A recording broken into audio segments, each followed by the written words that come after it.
Hey everyone, I'm just throwing cards around here. I want to do a reading for our beautiful Taurus, and I'm actually going to fix this a little bit so it's more like that. That's way better.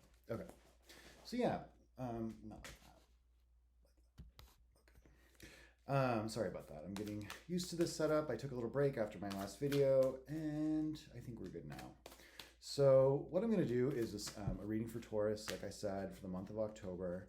Um, right now, we are about to have a full moon in Aries on Sunday.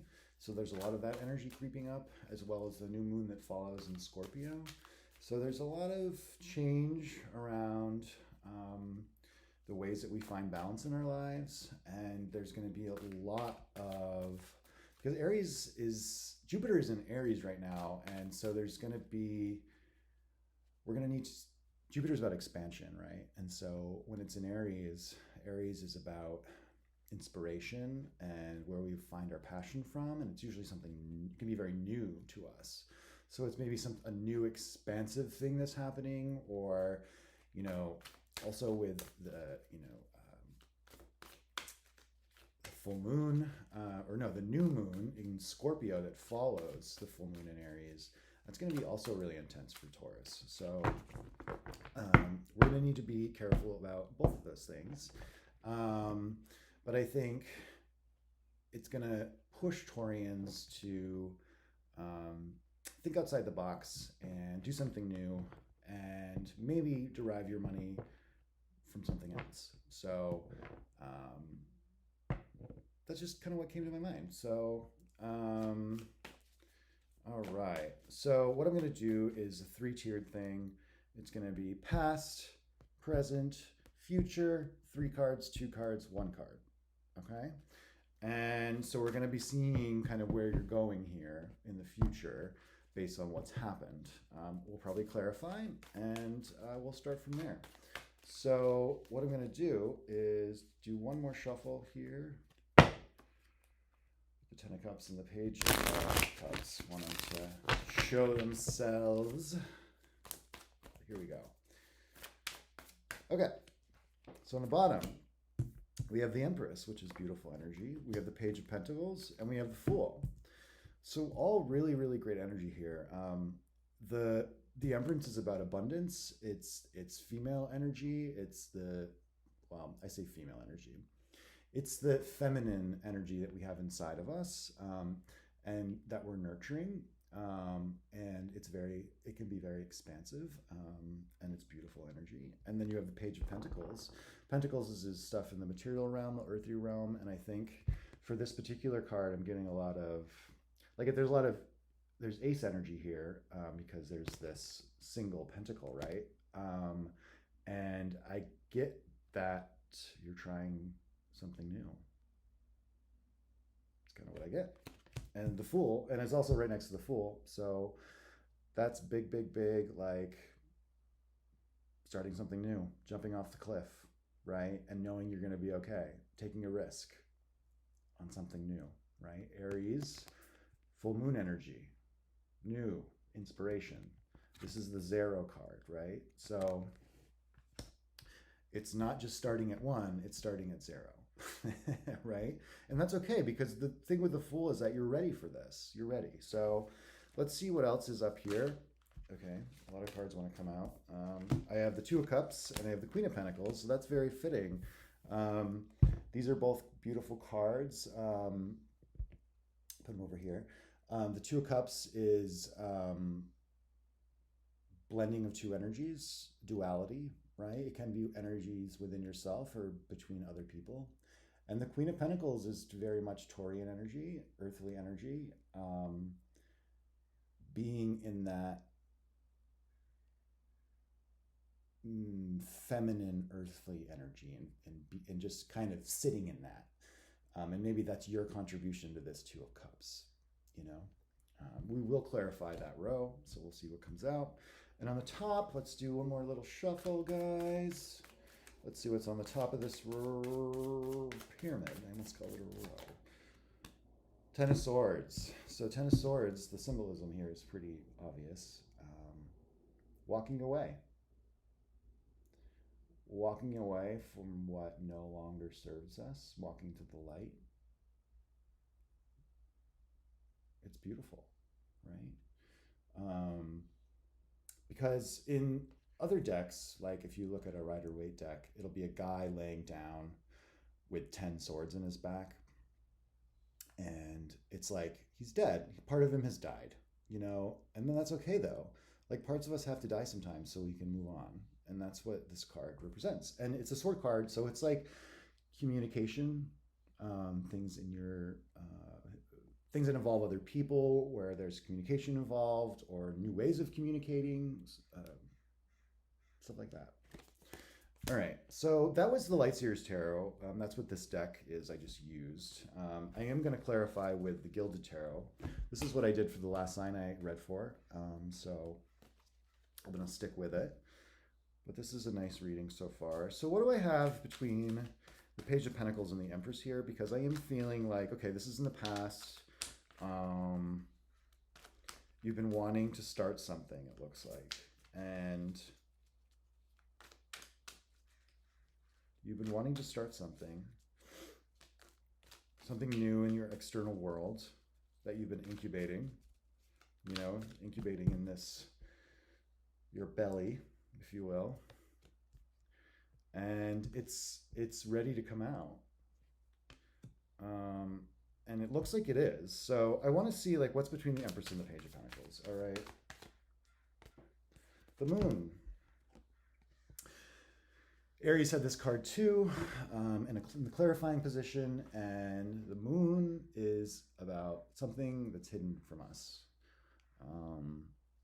And I think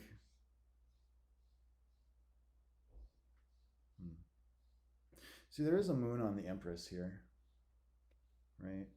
So let me just, this is what is in between. So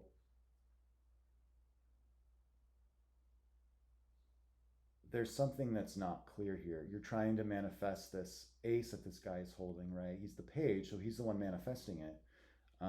But there's something blocking you, and you can't see what it is. Or you see what it is, and you're not acknowledging it, all right?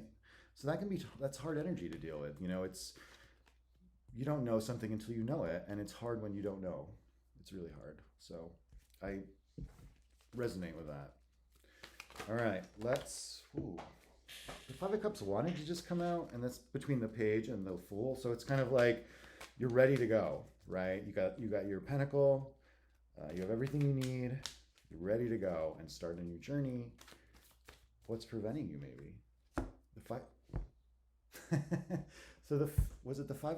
A Five wanted to come out. I can't remember if it was the Cup or the Pentacle, but Five is like not realizing that you do have enough, right? Like I think in a Rider-Waite deck, right?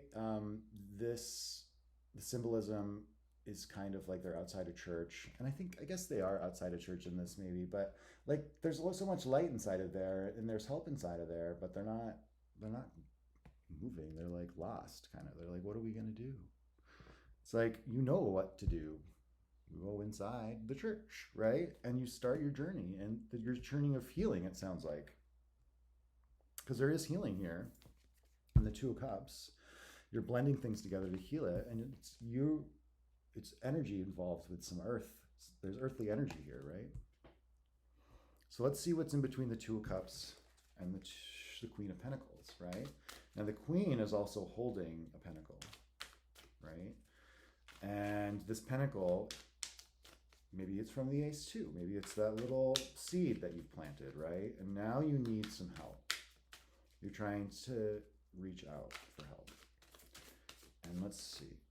Got a lot of cards here, this one.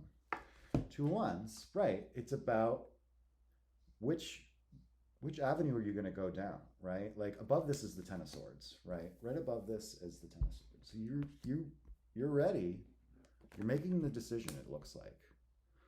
Because you have the Ten of Swords right above it. And now, instead of clarifying more, which you can do, and it just can get more convoluted, I am just going to pick, I have the Wild Unknown deck here, and I really love this. It comes with a fun book. Highly recommend it. They sell it on Amazon and stuff. All these decks I think are available on Amazon, actually, just so you know. Sorry, I keep looking at this over here because this is where the picture is. Look at the green. Look at the green dot, Brett. Stare right at it. I just looked over there. Okay. So this is funny. So these cards were turned over, the golden egg and the turtle. So we're just going to flip them back because I think I may have. And then that one to come out too. And that's the otter. Come on, deck. I'm not just going to take that. Give me something on top here. Okay, the bee. So yeah, the bee, you know, the bee isn't working alone. The bee, it's an air sign. So, an air sign. It's an air card. So, kind of like the Ten of Swords here, right? And I picked this sort of for the top here with the Ten of Swords. And I find these two cards are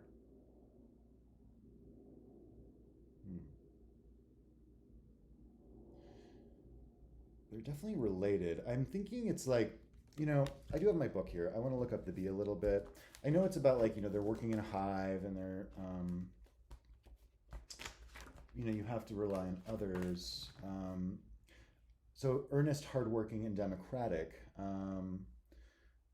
Yeah, they're delighted to be around and they like team projects, right? They like to work steadily and thoughtfully until the final task is complete. So yeah, like you're definitely like, you're committed to making this happen. You know, there's some bee energy there. But they are sensitive creatures, aware of many subtleties, right? And they're artists at heart, and they usually add creative details to the overall vision. For the most part, they have bustling, joyous personalities until they're too tired from all the work, then they gripe and they sting.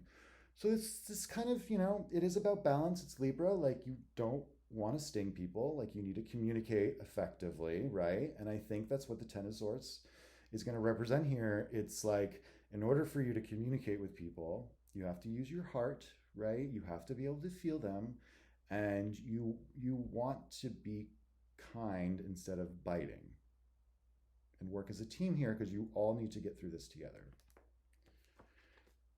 Oh, all right. So that's the message I have for today. I am a Taurus, so I do connect well to Taurian energy. I hope you subscribe and like, and I hope you all have a great October. Cheers.